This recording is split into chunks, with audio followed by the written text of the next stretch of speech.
Important to understand that issue, that the thing to communicate friendship is investment in a scarce resource called time. If friendship is to last, you must forever allocate time to it. You know, I keep telling people that I'm very disappointed with us because we have copied white men on many things that are wrong. Or on good ones, you don't. When I was at Alliance, because maybe I was a Christian boy, many teachers used to use me. So, John, can you come to do your homework in my house? Because we'll leave the children asleep, but you leave you something just in case they wake up. And then we'll leave something. They used to leave me biscuit and chocolate and all the things a young man would want. So I didn't mind going there. And the children never woke up. I cannot remember even once the children never woke up. Where were they going? They used to call it Nairobi. By the time I went to high school, 70-80% of the teachers were white. So they used to go to Nairobi on something they used to call a Nairobi evening. That means you move from Alliance to go to a restaurant in town one night per week. Despite these were young people using the Commonwealth Development Program for assisting developing nations. So they were young people. So they were having young babies. But a baby did not stop them going to Nairobi evening. And wow, these people. You can leave your baby because their house girls were not staying. They were only there in the day, then they go. So somebody needed to be left in the house with the baby. You will not carry the baby to the outing. It's one-on-one. What about us? Baby comes, that's the final end of evenings. Am I right? Yet you can leave your baby to go to work, but you can't leave your baby for your boyfriend. That means work matters more than your husband. Am I right? Yeah. If the baby never died for 9 hours, what about adding 2? You know, please understand this. There is no friendship without investing time. And you cannot invest time without sacrificing time. There's something you'd have done with the time, but now you have to sacrifice it in order to make time available to this person. Are we together? Yeah. It's the same thing. It's the same thing like with the family. The first time I thought of taking my family to Masai Mara, I asked for quotations.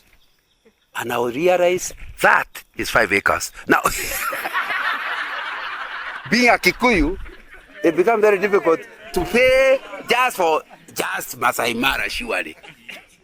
But my children keep talking about those trips because they were young and could absorb.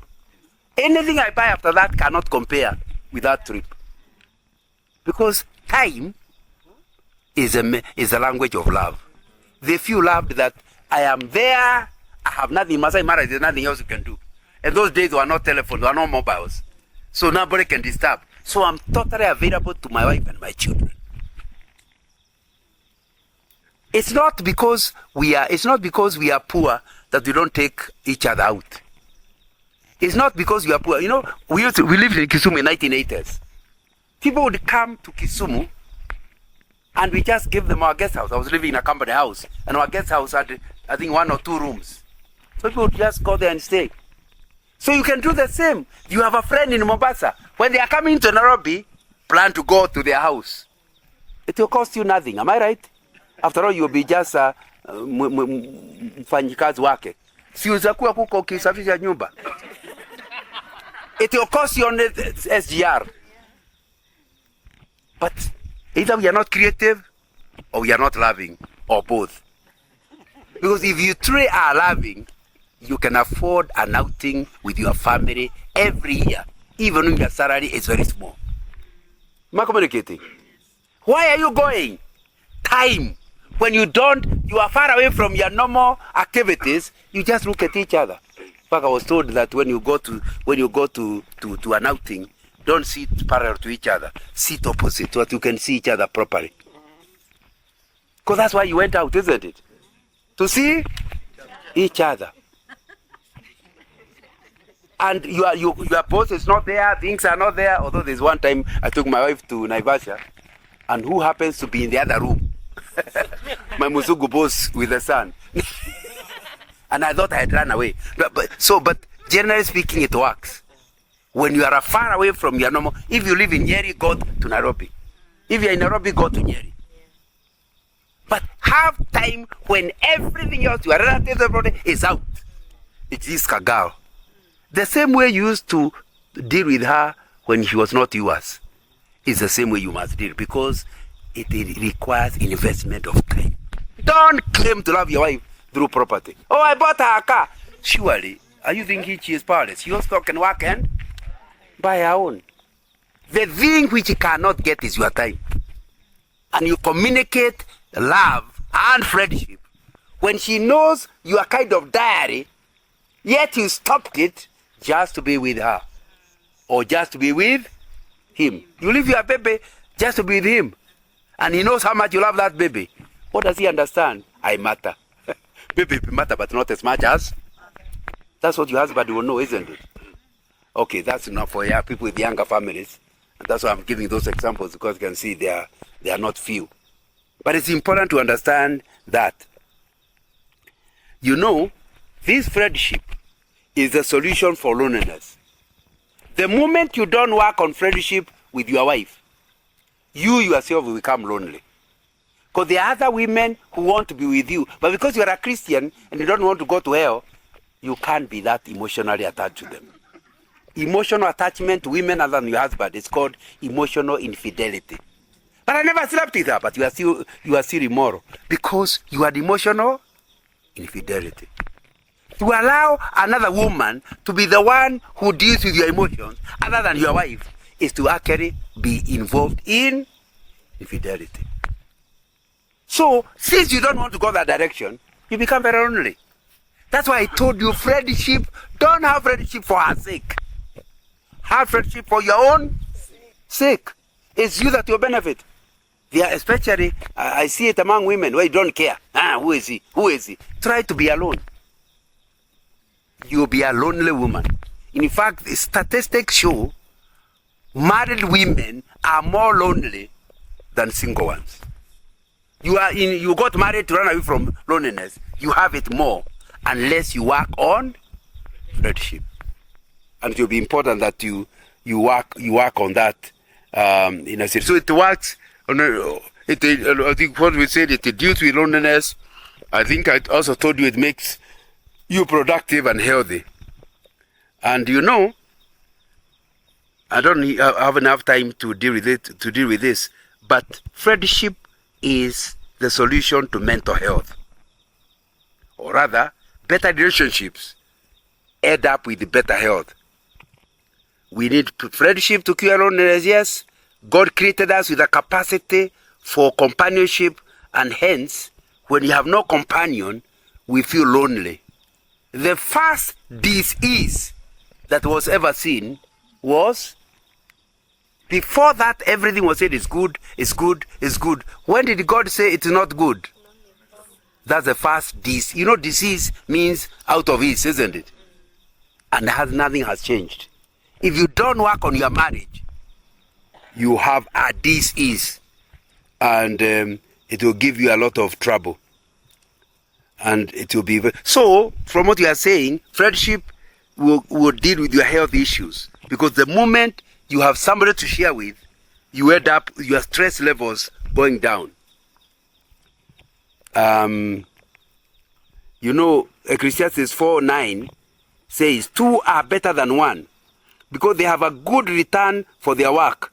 If one falls down, his friendship can help him up.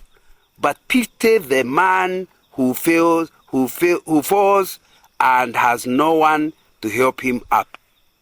You go negotiating with another man for land, and you leave your wife behind, and they know how to trick you. They tell you, by the way, this land is so productive. If I'd carried your wife, she would have said it's only because it's raining. Come back when it's dry. Are you getting the importance of this friendship? And it's very important to understand that and understand their benefits in it. Because you two are better than one. You have a source of encouragement in whatever difficult time you are going through. You know, the best example I have is one I heard from Dr. Gatere, the late psychiatrist, talking to us, told us, he has had a lot of people misuse the Good Samaritan story. And so you are likely to have heard me repeat that story before, because it really entered my head. The Good Samaritan, you know the story. They are passing a particular section, the priest passes, you know, but they all ignore the guy who had been beaten up. Until a Samaritan, which means not a serious Christian, because Samaritans were the Jews that did not keep to the faith. He reaches there, and Martin Luther King Jr., the one of America, said, at such a point, the question you ask yourself matters. The priest asks, what about if the thieves are not far away? If I start helping him, I'll also become like him. The Good Samaritan asked himself, if I don't leave him, he might die. That's why he actually invested. And then what he does next is very impressive. He goes to an inn, tells the innkeeper, look after this guy until he is well. All the bills I'll pay on my way back. That's a Good Samaritan. No human being can be a Good Samaritan. Because how can you tell people to eat as much as they want? They could clear your bank account, am I right? So a Good Samaritan is Jesus. Only Jesus can be a Good Samaritan. Who are we then? My sister, you are an innkeeper of your husband. Jesus, the Good Samaritan, tells you, look after this useless man. I know he is useless, but he needs help. Look after him. Don't worry that he doesn't repay. Don't worry that he doesn't care for you. Bill me all the bills. On my return, I'll pay you. Hallelujah. Am I communicating? That's what marriage is all about. That's why the friendship will be possible. Because you are not the Good Samaritan. You are the innkeeper. You keep investing in this guy, but you know he can't pay much. But you know one day, the Samaritan will pay. And that's what will keep your friendship. If friendship is this idea 50-50, what have you done? A 50-50 marriage is not a Christian marriage. A Christian marriage is 100% each. In other words, the marriage can last even if this guy does nothing. It will still last. Why? I chose to look after him. I know God will pay me. The moment you say, what have I done? And you are comparing, I've done that much, what have you done? That marriage is soon going to die, isn't it? So it's important to understand then that this friendship can only be possible when you become the innkeeper and God is the one paying you. You know, if you really want to befriend someone, you must make him feel both close to you, yet with the dependence that tells him he is free to speak his mind. You know the two extremes. You can love somebody into destruction. Where you love your wife so much, you don't have to talk to anybody. In fact, I tell young people, if you see a boyfriend like that, run away from him as quickly as possible. True love means you can allow your wife independence. And she can do things you don't agree with. Because you love her. And I know now you are going quiet. But it means as long as what he's doing is not seen, he is there for you going to heaven. You can accommodate him. Are we together? Obviously, if you love him, would you want him to go to hell? That's not what I'm talking about.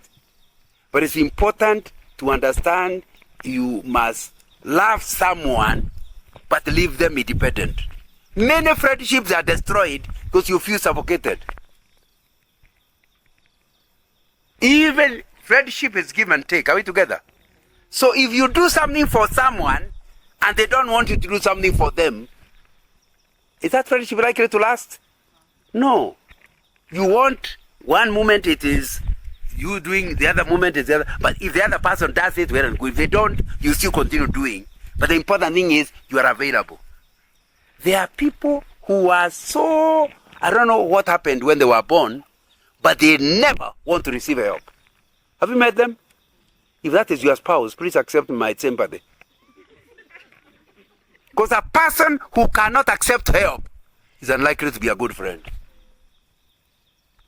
So if you really want to be friends with your spouse, start accepting help. Because the communication of please help me here is I need you. The communication is I don't need your help is I don't care about you. You are just a project. You know, I want to go to heaven, and I was told going to heaven means looking after you. No, that's not friendship. It's ministry, but not friendship.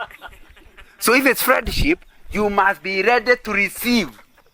Friendship is I give and receive. If there's nothing to receive, the friendship, I still do what I'm doing, but I'm available to receive whatever help.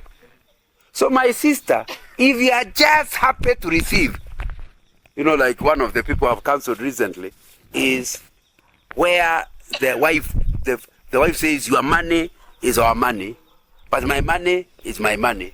Ever heard of that story? That's not friendship. Because in friendship, you are interested in your husband.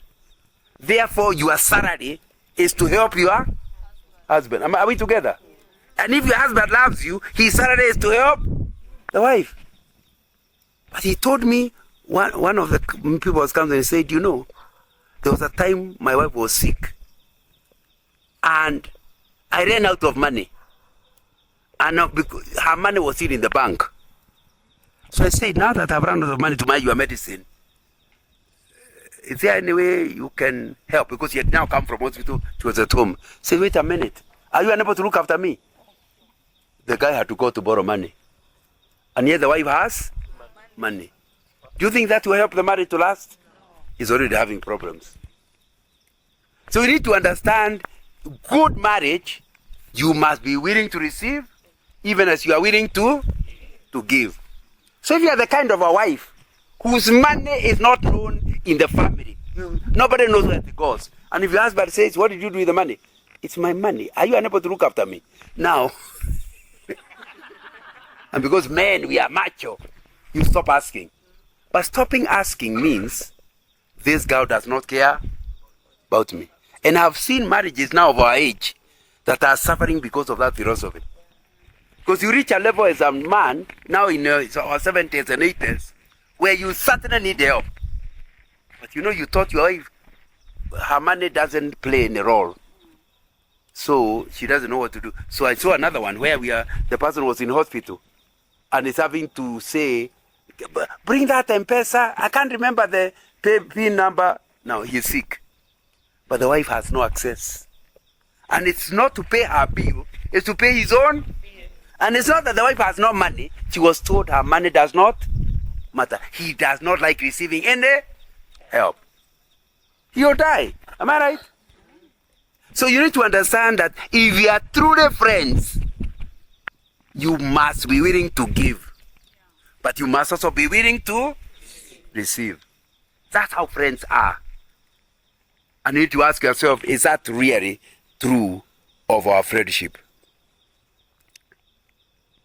You know, the reason why you heard me during our last meeting saying that if you have been married for 2 years and you have never disagreed, that is a dangerous marriage. It needs prayer and fasting. Because the reason why people are not disagreeing is because one or both of them are afraid they could be divorced. Hey, this man, if you disagree with you, just leave you. So, hey, he hurt you, he is stepping on you. Yeah, it's okay, you're not too heavy. Now, by that time you are dying. But you dare not complain because you don't want the guy to. Is that friendship? It's slavery. In a true friend, the woman feels so secure. Yeah. She knows he can never be left. So she can tell the husband, by the way, you know you're hopeless. Now, and I want to give you evidence. You know, look at what we are doing currently. It will not get us anywhere. But you'll be annoyed. But only for 2 minutes. Later you say, but you are right. How do we sort out this matter? That is true friendship. I know some women are like that. The husband dare not comment on the food. Your food, it had too much salt. Are you comparing with your mother? Now, since I don't want to lose a wife, I will take the salt even if it causes my high blood pressure. That's not friendship. Friendship means to be so secure, I can tell you off at no risk. I know you still love me. Even after I've told you off. So if you feel your wife is the one that should have been put in a box, written outside, handle with care, right side up.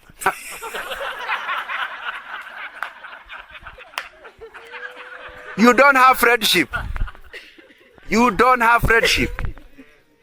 Because friendship means you'll be willing, you are so secure, you can tell her off. You can tell her that food, your ugali and soil, they are similar. But me, I used to cook in our house. From now, I'll be the one cooking the ugali.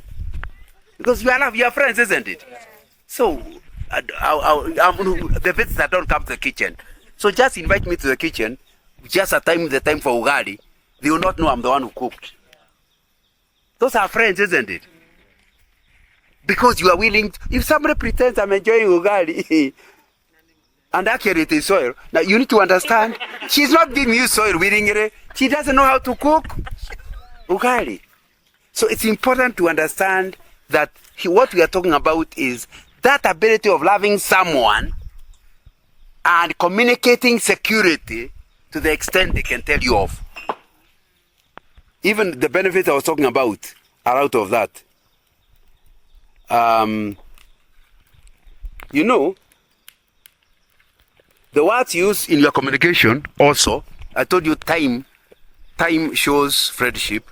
I also told you that ability to receive help shows friendship. That they have told you ability to be criticized without destroying the friendship is an example of good friendship. I want to just about finish by saying, if you go to my book, there are 3 words I call royal friendship words. The word sorry, the word please, and the word thank you. The language you use can build friendship or destroy it. Those of you who never say sorry at any time are destroying your friendship. Those of you who never use the word please are destroying your friendship. Those who never say thank you are destroying your friendship. Those that are using those words are actually building it. When you go to my book, you'll see why the word sorry is important. The word sorry communicates to your friend they matter. And you are very sorry. You are feeling their pain for what you did. And in fact, when you love someone, even if they accuse you of something you haven't done, you say sorry, not because you have done anything wrong, but because you can see their heart. Later you can sort out what really hurt them. But to see your friend hurt you. Are we together? So I'm so sorry. And you don't start saying, but really, what's wrong with you? Are you being a baby? Now, if there's hurt, they are hurt, isn't it? Even if they are hurt for the wrong reason. The word sorry communicates to the other person that they matter. And they matter so much that you cannot be comfortable until they are. That's why they say in 1 Corinthians 13, verse 5, love is not easily angered. It keeps no record of wrongs. So, you are willing to say sorry, and the other person doesn't rub it in. Yeah, we better say sorry. Hopeless guy. Now, you feel very nice because it was not compulsory for him to say sorry. Yeah. So the fact that he's willing to say sorry should get the friendship going, isn't it? This guy cares for me. For him to say sorry, he really cares for me. So the first thing he communicates is you care. Number two, what it communicates when you say sorry to someone, is that you want the friendship to continue. You are not only sorry for their hurt, you also you feel there's a risk in losing a friend. And you do not want to lose a friend. When somebody hurts you, whom you don't care, you don't even listen to their being sorry. But sorry means, I do not want this. I know what I've done may make me destroy this friendship, but I really, really do not think you should. Please forgive me. You know, the alternative of saying sorry is to be proud. If you are proud, you can't say sorry, isn't it? Because being sorry is very demeaning. I'm the husband. How can I say sorry? In fact, some people don't even say sorry to their children. You are my child. How can I say sorry? But if you truly are a Christian, if you have done wrong, you must admit you have done wrong. Forgiveness also requires that you show you show that you are sorry, and that will be very important. But as we say sorry, as we talk about being sorry, so we are saying it communicates your interest in the other person, communicates that you don't want that friendship to die, you want it to continue. It also communicates that you like help on how to be better next time. Would you agree? Because you say, I don't know how it happened. Help me. It's still, remember earlier I told you, showing you need help is a communication of love, isn't it? And it will be very, very important that you understand that. And I'd like to encourage whoever is receiving this sorry, learn to forgive. Actually, you have no alternative. Because if you don't forgive, Jesus already says, if you don't forgive, you don't get forgiven. You know, the minute I learned that from the Lord's Prayer, I now started getting difficult to pray in the Lord's Prayer. You know, whenever you say the Lord's Prayer, you plead with God. Please, please, God, don't forgive me until I forgive others. Put another way, I'm willing not to be forgiven. In fact, God, don't forgive me, because I'm not willing to forgive somebody else. So my sister, when you don't forgive your husband and you say the Lord's Prayer, you are pleading with God not to forgive you. So, and remember, we agreed the first priority of friendship is the heavenly one, vertical. And it will be very important that you deal with that. I'm trying to find a way of finishing. Let me say something about please. You know, we have to emphasize the fact that people hurt each other because they are human. We have also emphasized that once you have hurt somebody, you say sorry, you are going to help. But I think the word please is even better. And it's a dangerous word to use. If I say, please stand up, what I mean is, I'll be okay even if you don't. Please stand up. In other words, if it pleases you, stand up. So if it doesn't please you, sit down. But a lot of people tell you, please stand up. That's not, either you don't know English. Look for another word. Because you can't say, please stand up. No, it is, pleasing is a pleading word. Are we together? In other words, if it pleases you, stand. In other words, even if you don't stand up, our friendship will continue. Darling, please make tea for me. Means, even if you don't make the tea, I'll be okay. I'm sure some of you will stop saying please. But